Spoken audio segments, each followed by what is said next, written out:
Mari kita rayakan kemerdekaan ini, kita syukuri dengan membangkitkan ini semua. Supaya pertanyaan limadza ta'akhkharal muslimun wa taqaddamal akhar terjawab. Kenapa kita terbelakang bangsa yang lain maju?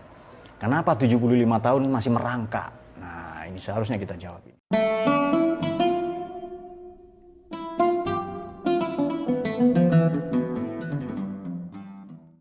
Bismillahirrahmanirrahim. Salatu wassalamu ala sayyidina Muhammad Rasulillah wa ala alihi wa sahbihi wa wala mabad. Kita lanjutkan kajian tafsir maudhu'i atau tafsir tematik ya.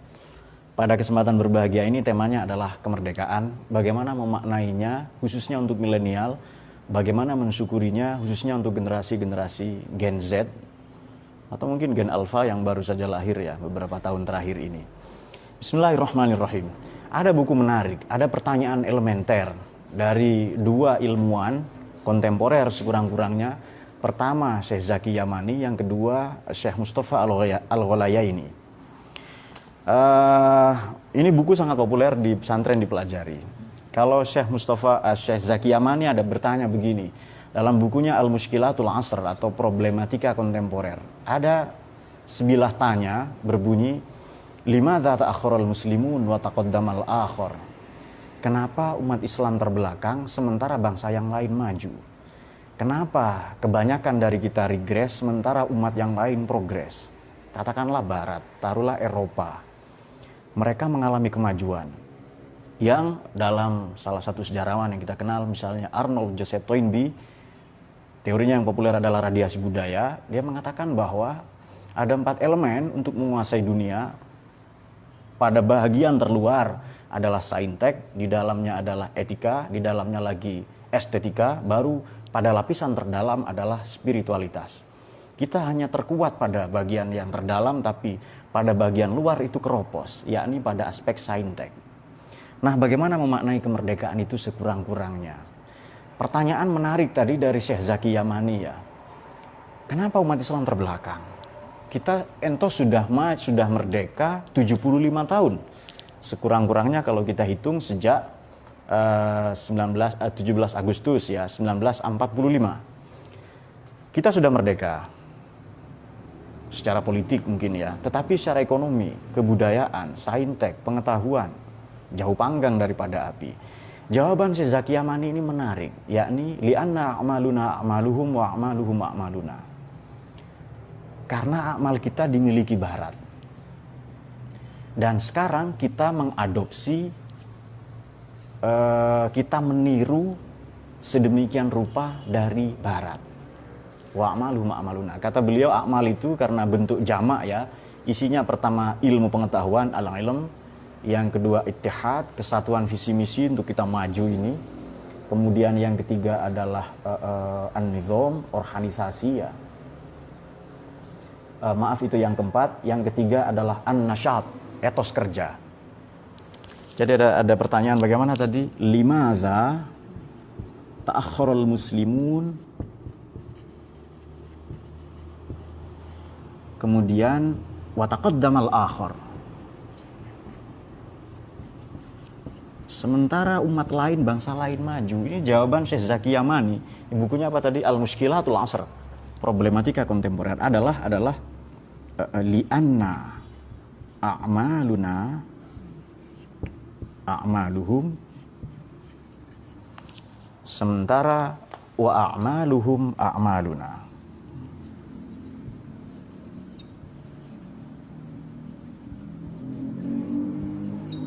Baik, amal ini kita garis bawahi. Ada 4, nomor 1 tadi ilmu, nomor 2 ittihad, nomor 3 nasyat, nomor 4 nizam. Oke. Pada aspek pertama ilmu saja kita buruk, lemah. Cara mengujinya bagaimana? Oke, sekolah banyak misalnya, perguruan tinggi banyaklah yang bonafit. Tapi kita tahu ada kapitalisasi, ada materialisasi dalam dunia pendidikan. Ada jual beli kursi, jual beli gelar, apapun dan sebagainya. Oke. Misalnya pada penghargaan prestisius di bidang Nobel, kita buruk, kita rendah. Jadi kalau ini mohon maaf terpaksa kita sebutkan datanya begini. Jadi orang Yahudi itu mendapatkan hadiah Nobel itu di bidang yang prestisius ya. bahkan di bidang kesusastraan. Itu Svenska Akademien, itu sudah tahun 2000 saja sudah yang ke-100 itu. Jadi sekarang sudah 120-an. Hanya sempat dihentikan beberapa kali, terutama setelah perang dunia pertama dan kedua. Kita punya satu nama, misalnya almarhum Pak Pramudia Anantatur. Ini 6 kali menjadi kandidat peraih Nobel di bidang kesusastraan. Tapi alih-alih mendapatkan, beliau tidak dapat sama sekali. Kenapa? Pemerintah kita kurang mempromosikan, menerjemahkan, dan lain-lain. Karya-karyanya sempat disabotase dan sebagainya. Atau di bidang sains. Jadi kalau Yahudi itu setahun 3-5, dia dapat itu. Kalau Nasrani, baik Katolik maupun Protestan, 2-3. Umat Islam 25 tahun sekali baru dapat. Kadang kalah sama orang Buddha, apalagi Konghucu. Itu pun yang terakhir itu, Syekh Abdul Salam itu dari Pakistan. Bahkan ada yang Ahmadiyah. Untung masih ngaku Islam itu. Jadi buruk sekali. Belum lagi pada aspek ittihad. Kita tidak bersatu. Kita tidak ada kesatuan visi misi. Di Jepang, prestasi-prestasi yang diraih perusahaan-perusahaan itu, baik otomotif maupun elektronik, mereka selalu berteriak Nihon Banzai. Hidup Jepang itu. Nihon itu Nippon itu loh. Cara bacanya Nihon. Kemudian pada kita enggak. Kita sibuk dengan parpol, dengan apa, yang receh, yang remeh-temeh ya. Yang tukaran enggak ada habis-habisnya itu. Apapun itu, Indonesia negeri yang bahagia, santai itu ya. Ngantor berangkat jam 10, jam 1 pulang, ngantar anak ke sekolah, sempat mandiin burung dulu, burung tetangga, burung-burung betulan atau burung yang lain, macam-macam itu kita. Negara yang santai lah pokoknya itu, malam ngopi segila-gilanya. Lalu nasyat, ini etos kerja kita sangat buruk. Jadi mari kita milenial ini memaknai kemerdekaan pada perspektif ini sebelum nanti kita mengulas beberapa ayat dalam Quran. Etos kerja, disiplin misalnya. Ada riset ya dari Columbia University, juga dari Harvard University pada rentang tahun 80-an sampai 90-an, sampai 94 lebih tepatnya, mengenai penebang pohon. Di Jepang itu orang bekerja 5-6 tim. Penebang pohon tidak berbicara satu sama lain. Nggak ada yang berkata-kata. Kenapa? Karena masing-masing tahu tugasnya. Jadi kalau berbicara, ngobrol, ngerumpi, itu tidak mangkus dan sangkil. Tidak efektif dan efisien. Bekerja, ngobrol, ngerumpi, apalagi membaca chat di WA, itu menghambat an-nasyat, etos kerja. Di Jepang tidak, itu di Jepang. Di Korea itu lebih sedikit turun, dan Cina itu setelah tumbang 10 pohon ngobrol dulu, ya ngopi ya. Kemudian di Thailand, di Vietnam ini dapat 5 pohon berhenti. Ini risetnya di Asia loh ya, termasuk India. Jadi dapat, makanya di film-film India lebih banyak ngomong kan itu kan. Kadang pohonnya belum ditebang sudah nyanyi itu. Jadi langsung begitu menatap pohon, dilhai tumhara. Langsung nyanyi dia. Misalnya ya, saya tidak tahu apa artinya itu. Ada begitulah pokoknya itu. Jadi begitu pohon tumbang, melihat tahu, kuc-kuc ho tahu. Lalu tahu dimakan. Kemudian di Indonesia, belum ditebang satu pohon, sambil menggergaji beberapa orang itu, sambil ngobrol, merokok pula, ngopi, begitu tumbang satu pohon itu ditebang, nanti ngobrol lagi. Sinetron azab yang dibicarakan itu. Dan isu-isu yang remeh-temeh ini buruknya an-nasyat. Yang terakhir adalah an-nizam. Oleh karenanya Sayyidina Ali karramallahu wajhah radhiyallahu an mengingatkan bahwa keburukan ya yang tertata, yang terorganisir itu. Jadi redaksinya begini, al-haq bila nizam, kebenaran, kebaikan yang tidak terorganisir, tidak terstruktur dengan baik, yughliquhul batil, kelak akan dikalahkan oleh keburukan, tetapi ia tertata binizam. Jadi pada aspek ilmu kita bersatu, etos dan semangat. Ini maknanya akmal, dan ini kita impor semua sekarang. Padahal itu hasanah kita, itu di Islam semua itu. Di Indonesia apalagi, kita punya candi-candi, punya bangunan yang hebat, punya lingua franca, bahasa pemersatu. Devanagari, Jawa Kuna, kita punya kalender tahun Saka, tahun Caka itu loh, tahun Saka. Yang selisih 75 tahun dengan kalender Masehi itu ya. Banyak sekali prestasi kita. Kenapa kita tiba-tiba kemudian kepaten obor, kehilangan jejak dengan kemajuan-kemajuan itu? Inilah sebenarnya pertanyaan-pertanyaan besar bagi milenial ya. Bahkan sebelum saya membaca sedikit ya dari Izatun Nasyi'in. Merdeka, bebas, kemudian bagaimana mensyukurinya, memaknainya, kita kerap kali salah. Atau misalnya reformasi. Coba kita baca dari Syekh Mustafa Al-Walaya ini. Beliau lahir pada 1886 dan wafat 1944. Berarti beliau sudah meninggal 50 tahunan lebih ya. Meninggal 70 tahunan lebih. Jadi buku ini sekurang-kurangnya sudah berusia 100 tahun. Tapi masih sangat relevan, sangat muthabik ya, sangat munasib. Judul bukunya ini Izatun Nasyi'in, Kitabu Akhlaqin wa Adabin wa Ijma'. Wajtima'. Yani buku tentang akhlak, tentang kebudayaan peradaban, tata krama, dan ijtima', buku tentang sosiologi atau sosial. Coba kita baca sedikit. Ini ada bab, setelah bab tentang watoniyah, ada bab tentang hurriyah, kemerdekaan. Innalil umam ajalan, umat-umat ini, bangsa-bangsa ini memiliki deadline, tenggat waktu. Wa ajalu kulli ummatin yauma tanqidhu hurriyataha. Ajal bagi kita, bagi setiap bangsa adalah begitu kemerdekaannya lenyap, begitu kebebasannya hilang. Al-hurriyatu hibatun minal khaliq lil makhluk. Kebebasan, kemerdekaan, hur ini lawan katanya abd ya. Lawan katanya riqab atau raqabah. Jadi hurriyah otomatis ia diddun atau beropposite, berseberangan dengan khilaf dengan isti'bad atau perbudakan. Hurriyah ini hibah, anugerah dari Tuhan kepada makhluk. Yusarrifuha fima ya'udu ala nafsihi wa ala ghairihi bis-sa'adat wal khair. Di redaksi yang lain bis-sa'adah ya, di cetakan yang lain ini.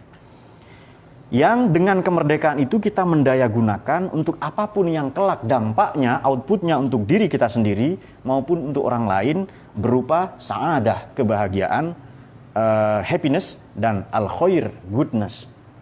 Itu makna kebebasan. Juga makna yang lain adalah al-khulus, jernih, murni. Kemudian ini dia.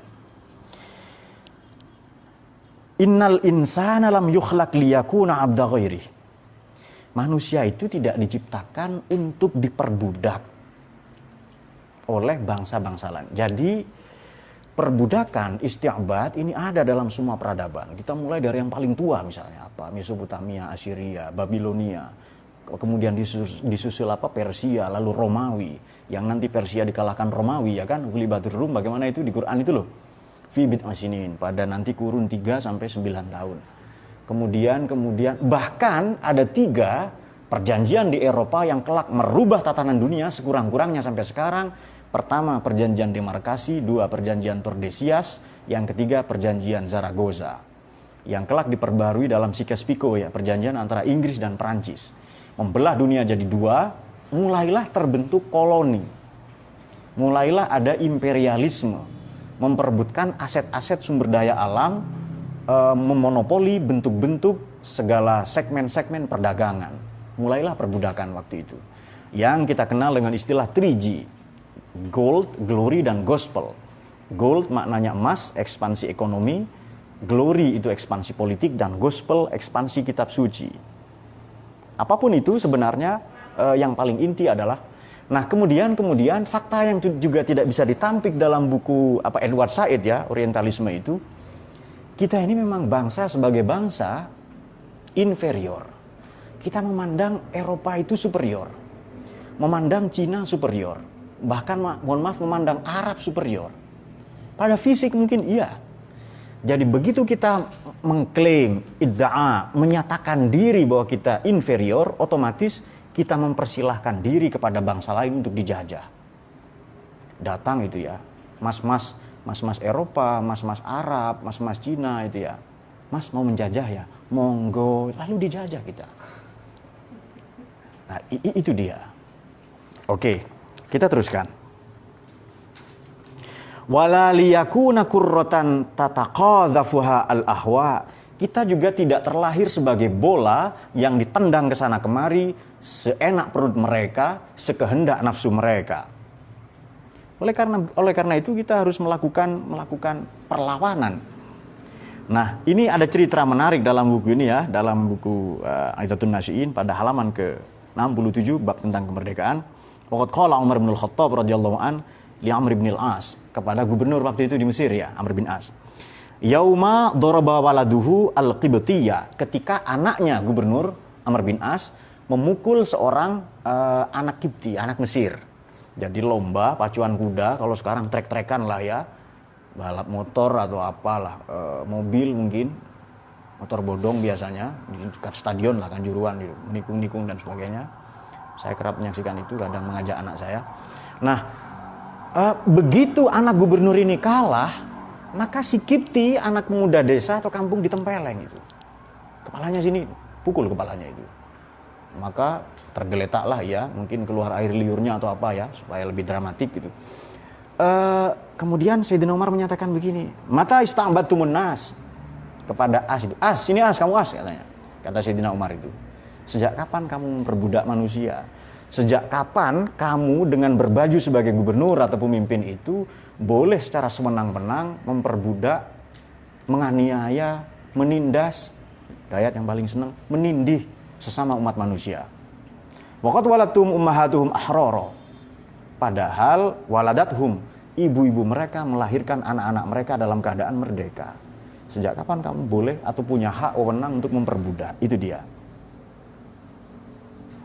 Nah, maka diingatkan begini, ala innal hurra la yakunu hurran illa idza tahazzabat nafsuhu wa namat fiha malakatul iradah. Ketahuilah bahwa merdeka, al-hur la yakunu hurran, tidak dianggap sebagai kemerdekaan yang sejati illa idza tahazzabat nafsuhu, kecuali kalau sudah terdidik masing-masing jiwanya, pribadinya. Wa namat fiha malakatul iradah, dan tumbuh semangatnya, kapabilitasnya, kemampuannya, kompetensi teknisnya, life skillnya ya, untuk kelak membela negaranya itu. Baik, satu lagi sebelum ke tafsir sedikit ya. Inna katsiran minan nas yadda'a al-hurriyah wa qad labisa lubusal ubudiyyah. Kebanyakan orang-orang ini mengklaim yadda'a al-hurriyah, mengklaim sudah merdeka. Saya merdeka. Bahkan merdesa karena hidup di desa ya. Kemudian mengklaim kemerdekaannya itu dengan memakai baju al-ubudiyah, dengan baju peribadatan. Ya, hakikatnya ubudiyah ini di dalam sebenarnya ya. Kalau ibadah itu pada aspek lahiriah. Fahuwa aisarun li syahawatihi. Dia, maaf bukan aisarun, asir. Asir ini lebih tepat. Padahal dia menjadi asir, tawanan bagi syahwatnya. Jadi merdeka adalah boleh memelintir-melintir agama, boleh memelintir-melintir pasal, boleh membentur-benturkan agama dengan negara demi kepentingan politik, misalnya seperti itu. Abdun li za'amaihi wa umaraihi, ia menjadi sahaya bagi para pemimpin dan pembesarnya. Mamlukun li nafsihil ammaroh, ia dikuasai oleh nafsu ammarohnya. Ammaroh ini kasirul amri lisu ya. Bagaimana ayatnya di Quran dalam surat Yusuf itu loh. Apa?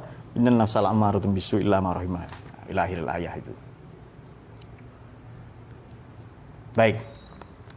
Katakanlah begini, taruhlah setiap umat ini ayyu ummatin aradat antakuna fi zurwatin minal hadarati samiyati. Setiap umat ini kan ingin mencapai puncak kejayaannya, kebudayaannya, wa makanatin fis sa'adatin aliyah, dan mencapai kedudukan yang tinggi, kebahagiaan yang tinggi. Tetapi apa yang mereka lakukan justru berseberangan dengan anturabbiya afrodaha alal hurriyati sahihati. Mereka tidak mendidik masing-masing individunya dengan kemerdekaan yang sahih, kemerdekaan yang hakiki. Baik. Allahumma sholli ala sayyidina Muhammad. Kalau begitu merdeka itu apa? Nah, baik, kita rayakan kemerdekaan dulu. Di Quran ini kan opposite dari perbudakan. Kadang yang redaksi yang dipilih itu abida roqobah. Jadi abdun atau riqab atau roqobah atau irtiqab. Ain, ba, dan dal itu di Quran 275 kali, sementara ro qaf ba itu 24 kali. Jadi abdun itu loh, dari kata abida itu 11 kali dalam bentuk isim mustaq, sulasi mujarrad. Ini isim mustaq ya, nama yang dirindukan kemarin itu. Kalau isim jamid, nama yang sudah dipeti eskan, itu sudah dilupakan lagi. Dalam sigot abidah 1 kali, 131 kali dalam bentuk abdun. Kemudian dalam bentuk fi'il sulasi mujarrad 122 kali. Rata-rata ini berhubungan, berkorelasi antara kita sebagai abdu, sebagai abdun ya, abdi, berkorelasi dengan dia al-ma'bud. Ada juga dalam bentuk abidin, abidun ya. Korelasinya senantiasa dengan Tuhan. Makanya kita menyembah ini. Kalau taat boleh kepada sesama umat manusia, pemimpin misalnya, kita wajib mentaatinya meskipun syarat dan ketentuan berlaku. Tapi kalau ibadah hanya wajib kepada Allah SWT. Baik, sementara kalau raqabah ini ikut wazan, pakai wazan ifta'ala. Raqabah ini maknanya menguasai atau memonitor. Makanya budak itu kan dikuasai terus oleh tuannya. Ikut wazan ifta'ala 1 kali, dalam bentuk raqabah 9 kali, raqib 5 kali, dalam fi'il sulasi mujarrad itu 3 kali, dalam tafa'ala ini 2 kali. Sebelum terlalu jauh ke sana, akidah Islam ini nuansanya pembebasan. Akidah kita itu, aqodah itu kan mengikat. Bagaimana mungkin mengikat tapi membebaskan? Itu kan pertanyaan yang cerdas itu. Akidah itu maknanya mengikat. Akad itu kan kesepakatan yang mengikat. Makanya kalau Anda jomblo kan akad kan itu kan. Kan itu yang diharap-harapkan kan ya. Itu kan yang mengikat itu. Lazimnya dengan bersalaman.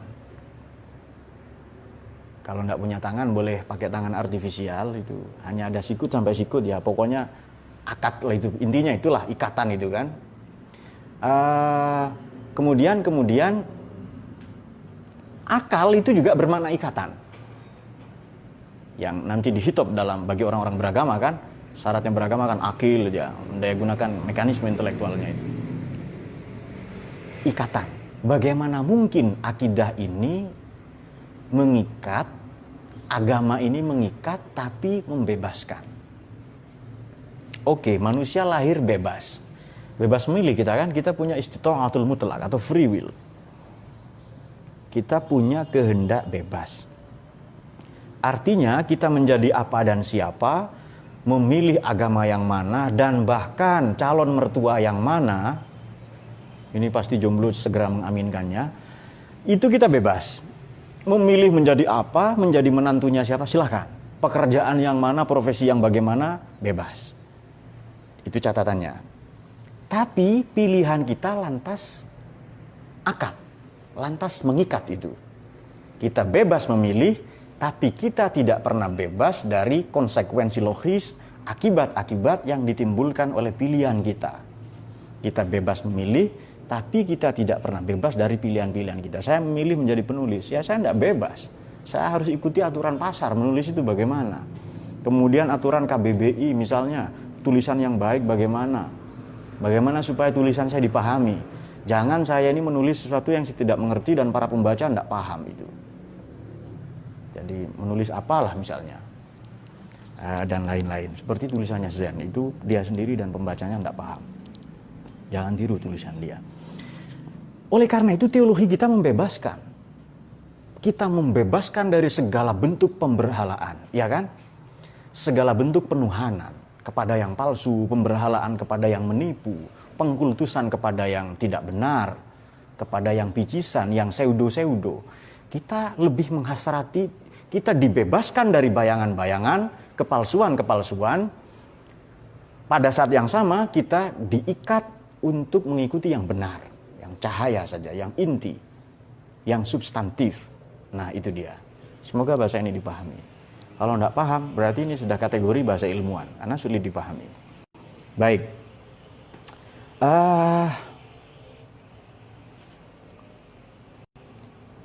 Kebebasan atau opposite-nya, antonimnya tadi perbudakan. Selalu di Quran ini, ayat-ayat yang digunakan dalam membincang raqabah, irtiqab, atau isti'bad, perbudakan ini, selalu sanksi, denda, kafarot ya, terhadap kesalahan-kesalahan yang kita lakukan selalu ya, nyaris selalu dengan fakku raqabah, membebaskan budak. Jadi misalnya ada orang kesalahan dalam beribadah haji, ada mengumpuli menggauli istrinya, istri sendiri loh ya, bukan tetangga, istri sendiri, betul, di bulan puasa di siang hari. Dendanya, sanksinya membebaskan budak. Atau kalau tidak, memberi makan. Maka kita bisa melacaknya begini, misalnya di suratil Baqarah ya. Bismillahirrahmanirrahim. Laisal birra an tuwallu wujuhakum qiblal masyriqi wal maghrib walakinnal birra man amana billahi wal yawmil akhir wal malaikati wal kitabi wan nabiyyin wa atal mala ala hubbihi dzabil qurba wal yatama wal masakin wabnis sabil wasailina wa fir riqab. Itu juga mendermakan hartanya yang dicintainya kepada zabil qurba, kerabat, yatim, miskin, ibnu sabil dan sailin maupun riqab. Nah, oke. Kita juga buka asnaf, golongan-golongan penerima zakat, sedekah. Zakat yang wajib terutama ya. Ini juga bermakna ilmu laduni juga. Innamas shadaqatu lil fuqara'il masakin wal 'amilina 'alaiha wal mu'allafati qulubuhum wa fir riqabi wal gharimin. Bahkan termasuk 8 asnaf golongan mustahikin ya, yang berhak menerima zakat atau sedekah itu salah satunya budak. Yang lebih kompleks ini kita bisa membaca misalnya di suratil Balad, yakni pada ayat yang ke-10 sampai 16. Bismillahirrahmanirrahim. Wa hadainahun najdain. Allah telah memberikan najdain, ini dalam Fathul Qadir Asy-Syaukani maknanya 2. Allah sudah menganugerahkan kalian jalan loh ya, yang syar dan khair. Sama dengan ayat di mana itu? Wa nafsi wa ma sawwaha. Demi jiwa dan penyempurnaannya, fa'alhamaha fujuraha wa taqwaha, itu dia. Allah mengilhamkan 2 jalan yang baik, yang fujur dan takwa. Qad aflaha man zakkaha wa qad khaba man dassaha. Kemudian falak tahamal aqobah. Ini kalau kata Imam Mawardi 5 ya, makna aqobah. Mengapa mereka tidak menempuh jalan yang menanjak, yang terjal dan berliku, penuh onak berduri? Ini salah satunya jalan terjal, itu jalan mendaki adalah thoriqun najah. Ada 5 maknanya, salah satunya thoriqun najah, jalan menuju sukses. Atau jibal fi jahannam. Ini salah satu maknanya untuk kita menyelamatkan dari gunung yang di jahannam itu. Itu dia. Apa jalan yang terjal mendaki? Wa ma'adraka mal aqobah. Kamu tidak akan pernah tahu aqobah itu substansinya ya. Artinya kita hanya akan tahu sedikit saja. Fakku raqobah. Karena kita bingung tidak tahu apa, maka fakku raqobah. Ayo bebaskan budak. Kemudian au it'amun fi yaumin dzi masghobah, atau ngasih makan di hari paceklik. Yatiman dza maqrobah au miskinan dza matrobah, pada ayat yang ke-15 dan ke-16. Baik. Fakku raqabah, membebaskan budak. Au it'amun fi yaumin dzi masghobah, ngasih makan ketika paceklik. Yatiman dza maqrobah au miskinan dza matrobah. Di ayat yang lain kita bisa melihat di suratil Maun. Jadi memberi kemerdekaan adalah bagaimana? Membebaskan budak, ngasih makan ketika paceklik, kemudian anak yatim kita pedulikan, kemudian orang-orang miskin. Oke. Di suratil Maun, bahkan mereka yang menghardik anak yatim, tidak peduli kepada fakir miskin, divonis sebagai pendusta agama atau pendusta hari pembalasan. Bagaimana? Bismillahirrahmanirrahim. Alam taro kaifa. Bagaimana itu?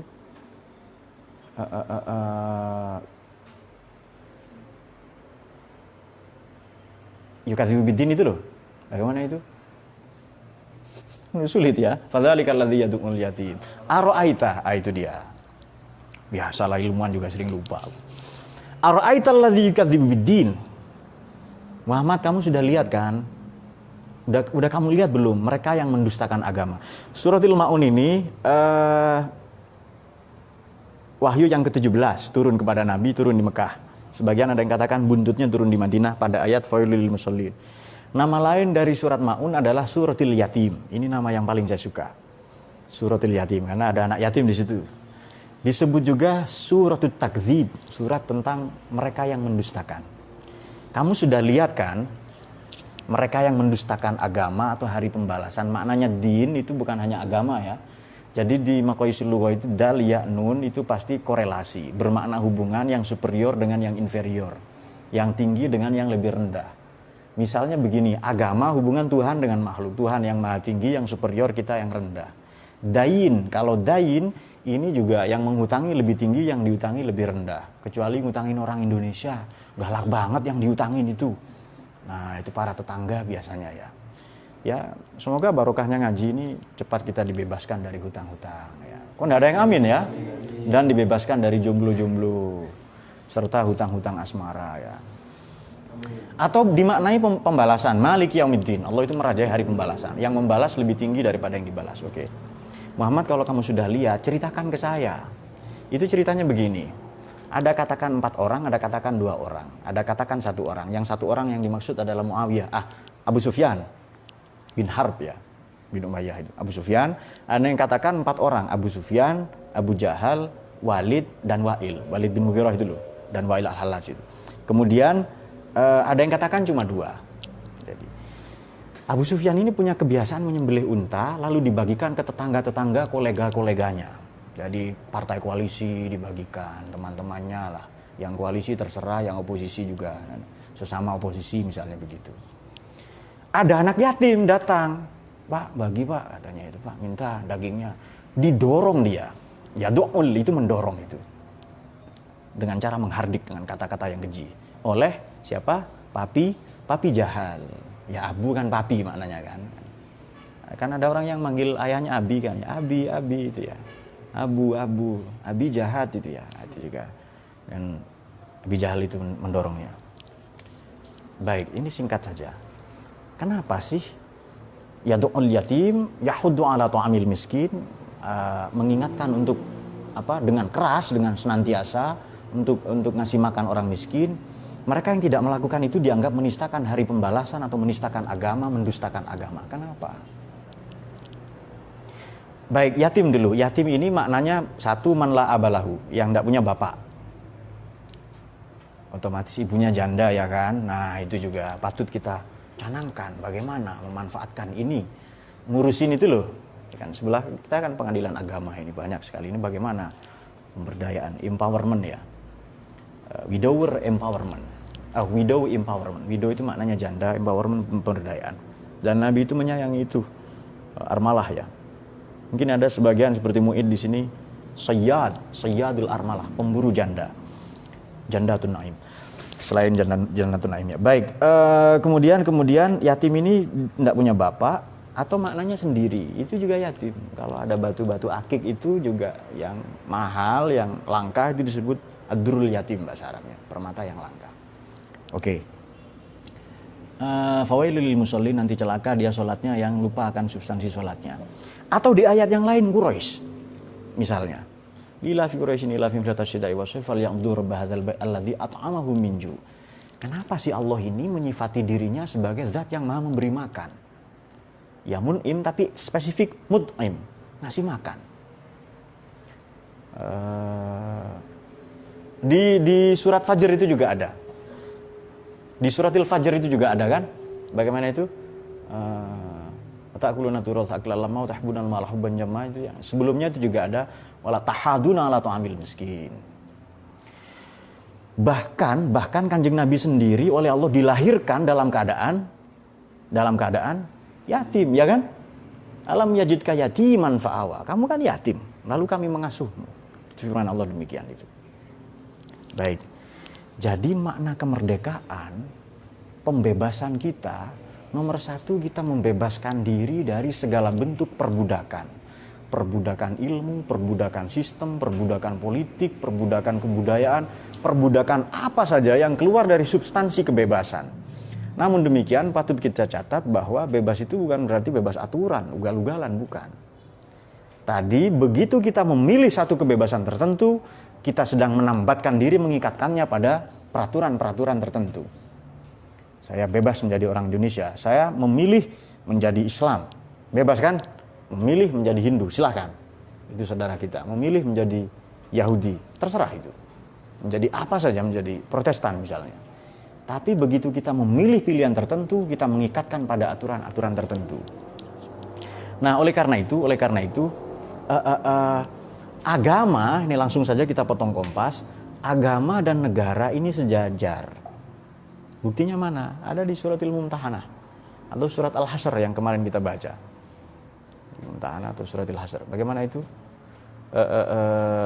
Tuhan tidak melarang kalian semua. La yanhakumullahu 'anil ladzina lam yuqatilukum fid din wa lam yukhrijukum min diyarikum. Din dan diyar itu sejajar dalam satu ayat itu. Tuhan tidak melarang kalian untuk berbuat baik, watuk situ dan bersikap moderat, win-win solution ya. Kepada mereka yang tidak merusak agamamu, mencederaimu sebagai umat beragama, dan mencederaimu sebagai umat berbangsa bernegara. Agama dan negara sejajar ini. Makanya ada ujar-ujar dari Mbah Hashim atau Mbah Wahab yang populer, itu hubbul waton minal iman. Cinta tanah air itu sebahagian dari iman. Nah itu seharusnya kita garis bawahi bagaimana milenial memaknai kemerdekaan ini. Baik, kita sudah meraih kemerdekaan. Kita dengan Jepang sama-sama start. Tahun 45 Hiroshima Nagasaki hancur, 45 kita mulai. Apa faktanya? Tahun 60 Korea dengan kita itu setara, tapi sekarang lihatlah Korea Selatan seperti apa, apalagi Korea Utara. Baik. Jadi ada begini. Para ulama ini sudah punya ainul basiroh. Para ulama ini tahu bahwa melawan penjajah itu pasti sulit. Maka perlu baca literatur. Di surat Rum itu baca. Jangan Rum 21 tok tentang nikah itu. Ya kan? Litaskunu ilaiha mawaddatan warahmah itu tok yang dibaca. Bukan. Baca dari awal itu. Ghulibatir Rum. Kelak Romawi akan dikalahkan. Romawi dikalahkan oleh siapa? Akan dikalahkan oleh siapa? Oleh bangsa Persia. Nah, ada di surat Ar-Rum ya. Nanti teman-teman bisa lihat bagaimana itu. Nah, coba dilihat itu. Padahal tadinya dia menang. Nah, ya kan? Itu kan ayat populer itu. Ini ayat-ayatnya kalian ini yang buru-buru enggak sabar mau nikah itu loh. Ya kan? Nah, ini dia. Fiatnal ardi wahum mim ba'di ghalabihim sayaglibun fi bid'i sinin. Ini yang kita singgung tadi. Di negeri yang terdekat, mereka setelah kalahnya itu akan menang dalam beberapa tahun lagi. Tapi nanti Romawi akan menang. Ya, mengalahkan Persia nanti. Baik. Apa betul bangsa Indonesia yang mengusir penjajah itu? Betul kah itu? Tidak. Makanya dalam jihad, dalam perjuangan, para ulama di Indonesia ini melibatkan Allah di situ. Apa betul kita mengusir Belanda, mengusir Jepang? Tidak. Siapa yang kalahkan Jepang? Amerika, ya kan? Ya kan? Setelah 2 bom di Hiroshima Nagasaki itu loh, 14 dan 16, Fat Man dan Little Boy, 2 nama bom atomnya itu.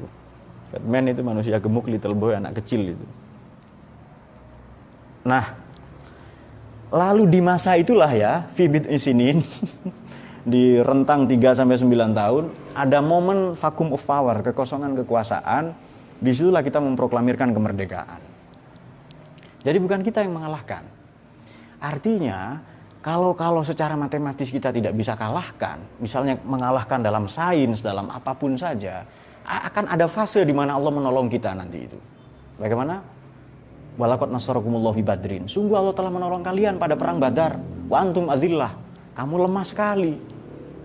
313 dengan persenjataan ala kadarnya melawan 1000 lebih, ada katakan 1100, ada katakan 1012 dengan persenjataan lengkap. Ya intinya 1000 lebih lah itu. Bagaimana kalau melibatkan Tuhan? Jepang kalah sendiri, makanya ada resolusi jihad kan? Itu kan tujuannya Belanda ngangkangin itu. AWS Malabi macam-macam itu datang, tapi nanti mati semua itu. Korban kita 6 ribuan itu. Nah ini sekali lagi mengindikasikan bahwa itu gara-gara resolusi jihad kan ya. Jadi dalam pertarungan apapun, ini milenial ya, kita berperang teknologi IT. Kalau secara personal perang melawan setan, jangan kamu lawan sendiri setan itu. Libatkan zat yang maha memiliki dan memelihara setan. Ya Allah itu sendiri.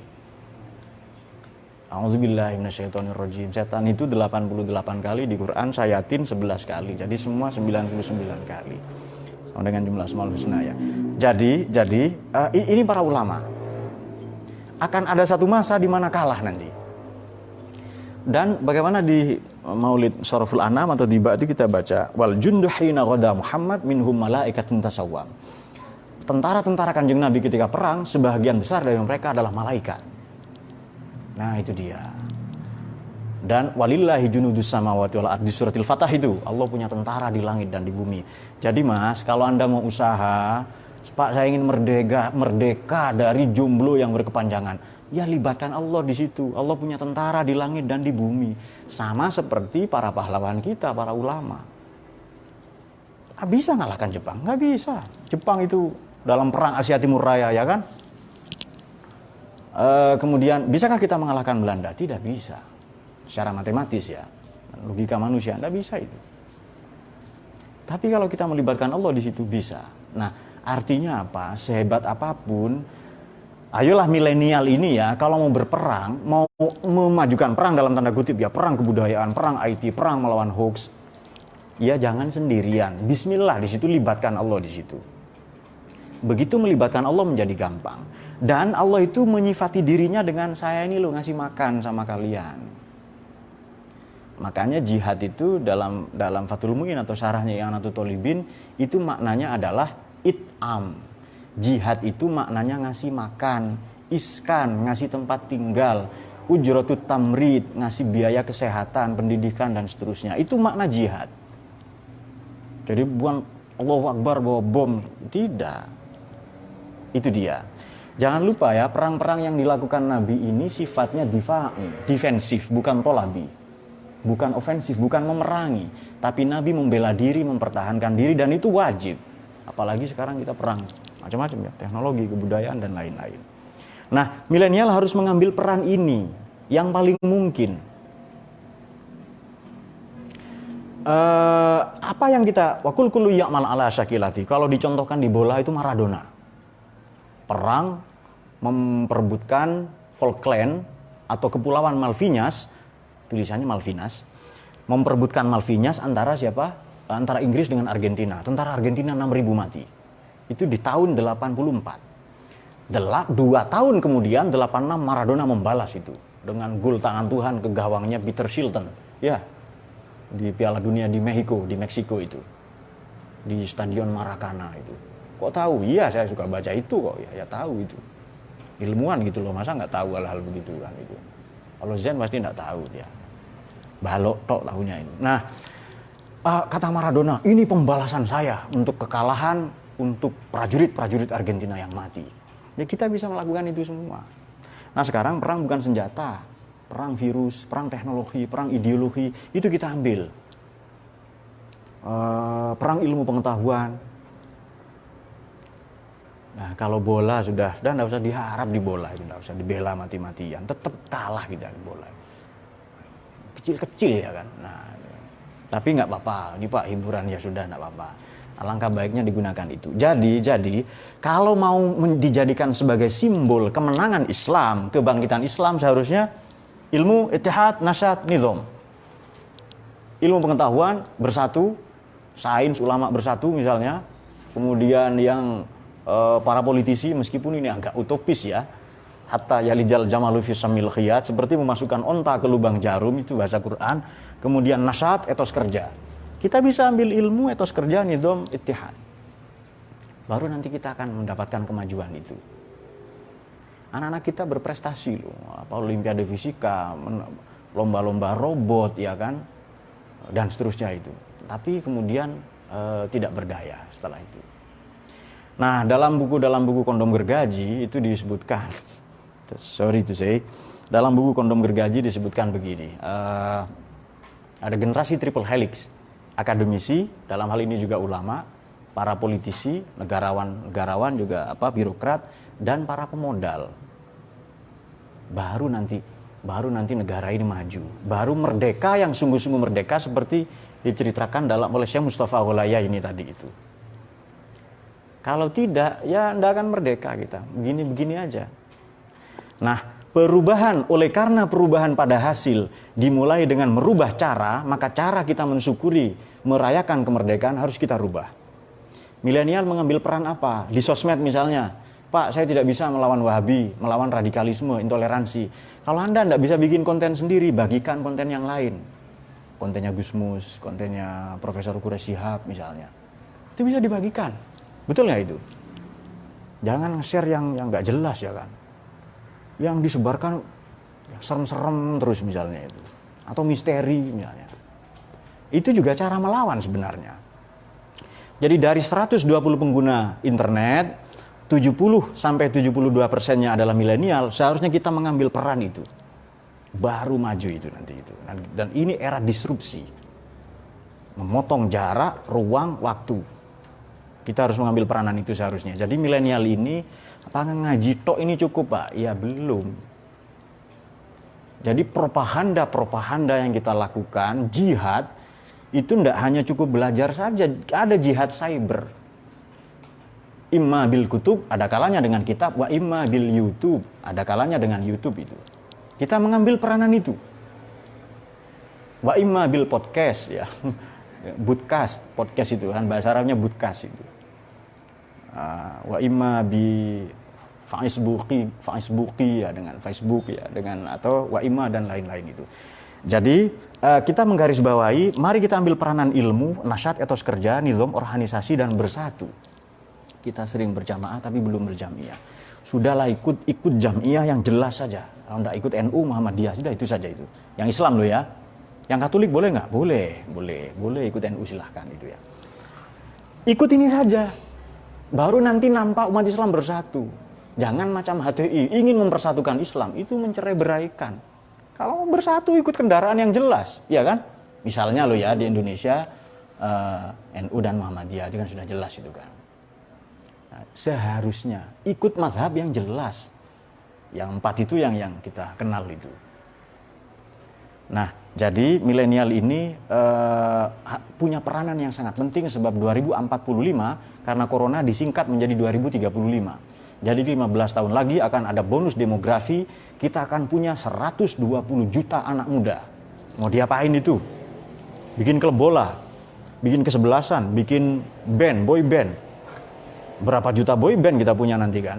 Tapi kalau kita mengambil peranan di etos kerja, organisasi, persatuan Indonesia, merayakan kebinekaan atau peranan di bidang ilmu pengetahuan, betapa majunya Indonesia.